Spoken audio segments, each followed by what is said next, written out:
chismis. Kaya ang inano niya ay, baka pwede niya pang sabihin niya, Mari, wag kang mag-alala, no? Ako ay mag-search, mag-copy-paste, at saka mag-send sa'yo ng magandang balita. No? So, di ba? No? Napakaganda pag magandang balita. So, halimbawa, mga kaibigan, ang kumari ay, o kaya ang kaibigan ay walang pera, no? Pwede nating padalhan ng mga verse na dito sa Ephesians 4:19. And my God shall supply all my needs according to His riches and glory in Christ Jesus. No? At ang Panginoon ang siyang magbigay. Yan, no? Di ba? So, kahit wala siyang pera, hindi siya malulungkot ngayon. So, ibig sabihin, pag may wisdom siya, no? Sabihin niya, sige, salamat, Mari, no? Dahil ginagabayan mo. Pero yung nag-advise na yun, dapat magbigay siya, hindi lang yung magandang balita, no? Sabihin niya, halimbawa, Mari, kamusta? Baka wala ka nang sasaingin. O, kung wala kang sasaingin at walang ulam, ito muna, sagutin ko yung iyong tanghalian. No? So, ibig sabihin, malaking tulong, no? So, yan. Tapos, hindi ka pa ngayon napasabak sa tinatawag natin na chismis, no? Dahil sa tinatawag na wisdom. Kaya, napakaganda, mga kaibigan, pag tayo ay may tinatawag na wisdom. So, halimbawa, may sakit naman, nag-worry si kumare. So, sabi niya, Mari, ano ba ito? Wala na akong pera, wala nang ganito. Halimbawa lang po, no? Wala na akong pera, wala nang ganito, walang magbantay sa akin. So, ngayon, ano ang pinakamagandang advice, no? So, ngayon, tayo po ngayon ay mag-search, mag-copy-paste at ipadala kay kumare, no? Nalagay doon na, anuman ang ating hingiin, kung mayroong pananampalataya, ay ibibigay sa atin. No? So, ganun, mag-isip mo yun si kumare. No? Tapos, siyempre, follow up mo yun. Mari, ganito yan. Lahat naman na pinagaling po ng ating Panginoon Kristo sa New Testament, no? Hindi naman niya sinabi na dahil sa akin, kundi dahil sa iyong pananampalataya, ikaw ay gumaling. No? So, yung babae na inagasan ng 12 years, sabi niya, gumaling ka dahil sa iyong pananampalataya. No? Okay, ibig sabihin yan, mga kaibigan, na pag may wisdom tayo, dapat mayroon tayong strong faith that God will provide, that God is our healer. Siya ang the best doctor, mga kaibigan. Kaya no need to worry po tayo talaga pag tayo ay sa ating Panginoon. Napakabuti at napakadakilang ating Panginoon. So dahil yan sa tinatawag natin na wisdom. No? So halimbawa naman, mga kaibigan, no? Nagkaroon siya ng malaking challenge, yung kaibigan mo, iniwan ng kanyang, halimbawa, yung pinakamalapit sa kanyang puso, iniwan siya. So, ano naman yung advice doon? Hindi sabihin mo na mag-search, copy-paste, then send. No? So, yan. So, nakalagay naman doon na hindi kita iiwanan o itakwil. No? Yun, di ba? Nakalagay naman sa verse. So, ibig sabihin na iniwan man siya na kanyang iniibig, na mayroon na pong inibig na iba.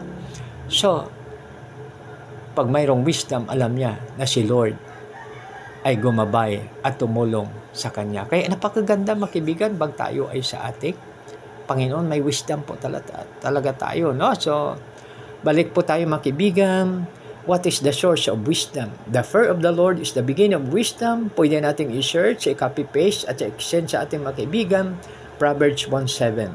The fear of the Lord is the beginning of wisdom. Ang takot sa Panginoon ay simula ng karunungan. Kaya, mga kaibigan, pag may wisdom po tayo, napakaganda. Dahil si Lord ang siyang nagbabantay sa atin. So, balikan po natin ang sa Pilipino muna, interpret muna natin sa Pilipino. Anghel ang siyang bantay sa may takot sa Diyos at kinukup-kup sila. No? So, ibig sabihin kinukup-kup, tinutulungan. Dito naman sa English, angels encamp to those who fear the Lord and delivers them. No? So, ibig sabihin, pag i-translate po natin sa Tagalog, at tinutulungan dito sa magandang balik, kinukup-kup sa oras ng kaguluhan o kagipitan. No? So ngayon, mga kaibigan, tayo pala ay may bantay na anghel. So yan, no? So, Anghel ang siyang bantay, no? So, kaya i-search po natin mga kaibigan, mga awit 34:7, no? Anghel ang siyang bantay sa may takot kay Lord. So kaya mga kaibigan, ang tanong dito, paano natin o kaya paano tayo bantayan ng anghel? Ang ating gagawin lang po pala mga kaibigan ay dapat magkaroon tayo ng takot sa ating Panginoon. Kaya napakaganda pag may takot tayo sa ating Panginoon dahil pag may takot tayo kay Lord, napakasaya, napakaganda, no? At hindi na po tayo dapat magulmihanan pa, no? Pag may takot tayo kay Lord, walang worry, walang stress, hindi tayo nagulmihanan, hindi tayo mamroblema dahil si Lord ay kasama natin, no? Kaya napakaganda pag tayo ay sa ating Panginoon, mga kaibigan, dahil the Lord is always with us, no? So napakasaya pag tayo ay gano'n, no? So ulitin ko po, anghel ang siyang bantay sa may takot sa Diyos, no? So ano naman ang advantages, no? Pag tayo ay may takot, pag tayo binabantayan ng anghel. Alam niyo ba mga kaibigan na naalala ko po yung balita na mayroong truck na nalaglag, ibig sabihin mayroong bus, no? De pasahero na truck. Ngayon nalaglag sa bangin. Subalit mga kaibigan na nakapagtataka, no? Na mayroong isang bata na wala lang namang galos. No, ibig sabihin na binantayan siya ng anghel, maaring hindi ko alam kung anong ginawa po sa kanya. Basta doon na lang siya natagpuan na walang galos, no? So yan, no? So ibig sabihin, napaka-imposible. Pero God